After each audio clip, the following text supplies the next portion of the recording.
ये 4 स्लैब में जो जीएसटी लगता था 5, 12, 18 और 28% पर, अब वो 2 स्लैब में आ गया है 5 और 18% पर। 12 वाले सारे 5 पर आ गए और 28 वाले सारे 18 पर आ गए।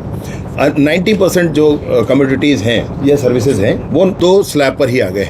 ये बहुत बड़ी बात ये है कि टैक्स इतना कम कर देना, और उसी समय साइमल्टेनियसली अगर आप देखेंगे तो 7 लाख रुपए तक इनकम टैक्स लगता था, वो 12 लाख रुपए तक कर दिया गया। क्या परिवर्तन हो गया भाई, क्या चमत्कार हो गया।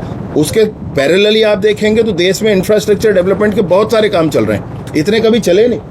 फिर क्या हो गया, इतना बड़ा रिफॉर्म कैसे हो गया। यही कारण है जो हम लोग कहते हैं कि 2014 में जब देश हमारा दुनिया में की अर्थव्यवस्थाओं में 11वें पायदान पर था, वह अब 4थे पायदान पर आ गया है। इतना बड़ा परिवर्तन आया है, और परिवर्तन का एक बहुत बड़ा कारण जीएसटी।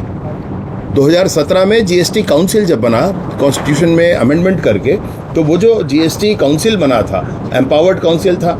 उस जीएसटी काउंसिल में भी बड़ी व्यवस्था ये थी कि बहुमत के आधार पर नहीं, लगभग सहमति के आधार पर वहाँ निर्णय होते हैं। परंतु जीएसटी काउंसिल में हुए निर्णय को फिर सदन में ले जाने की जरूरत नहीं होती है, वो देश में लागू होते हैं। और इतने एम्पावर्ड काउंसिल बनने के बाद हमारे देश में जीएसटी के माध्यम से जो पुराने लगने वाले 13% के प्रत्यक्ष और दूसरे शेष जैसे 17 तरह के और कर होते थे, 13 तरह के ये कर होते थे।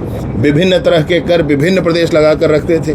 व्यापार एक प्रदेश से दूसरे प्रदेश में करना बहुत मुश्किल हुआ करता था। देश की अर्थव्यवस्था जकड़ सी गई थी, आगे नहीं बढ़ती थी। उस पूरे ही मकड़ जाल को तोड़ करके जीएसटी उस समय लाया गया था।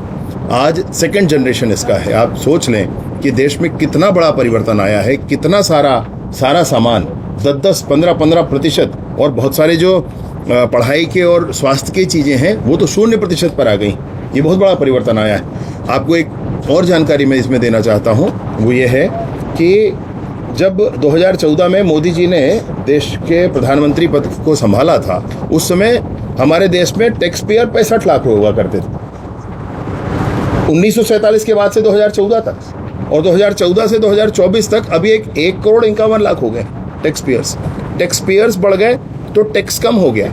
आप कल्पना करें, अगर टैक्स पेयर और बढ़ जाए, 1.5 करोड़ अगर 5 करोड़ हो जाए तो टैक्स और भी कम हो सकता है। इसलिए देश में लोगों को प्रोत्साहित करके व्यापार से जोड़कर टैक्स सरकार को भी मिले, उसमें इंफ्रास्ट्रक्चर डेवलपमेंट के काम हो और लोगों को भी राहत मिले।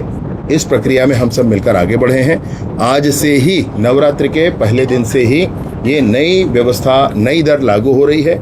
हम लोग दुकान जा करके दुकानदार से आग्रह करेंगे, हालांकि दुकानदार साथी कर ही रहे हैं, नए दरों के साथ वो कर रहे हैं। उनके दुकान में अब वो छूट जीएसटी की लोगों को मिल रही है।